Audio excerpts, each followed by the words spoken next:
ఏంటి అర్జెంటుగా రమ్మని ఫోన్ చేశారు? ఏం లేదు, పబ్బుకెళ్ళాలి. ఈరోజు డ్రైవర్ రాలేదు. డాడీని అడిగితే నీకు ఫోన్ చేయమన్నారు. ఓ, క్యాబ్ బుక్ చేయమంటారా? నో, నాకు క్యాబ్లో వెళ్ళడం ఇష్టం లేదు. పోనీ వేరే డ్రైవర్ని పిలిపించమంటారా? నో. ఎవరు ఎందుకు? నువ్వు తీసుకెళ్ళలేవా? భలేవారే, కాకపోతే నాతో వస్తారో లేదో అని అడగలేదు.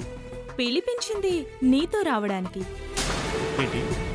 అదే నిన్ను రమ్మందామనుకున్నాను, కానీ నీ స్నేహతో ఏదైనా ప్రోగ్రాం ఉంటుందేమో అని. వాటిని డిస్టర్బ్ చేయడం ఎందుకని? అలాంటిదేం లేదు మేడం. ఓ, లేవనే వచ్చావా?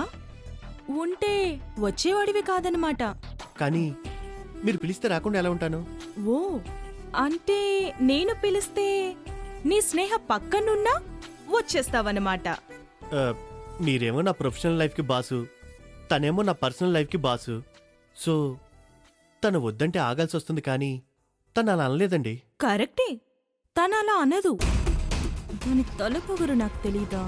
అది పక్కనుండుంటే ఖచ్చితంగా ఆపుండేది. వెళ్దామా మేడం? ష్యూర్.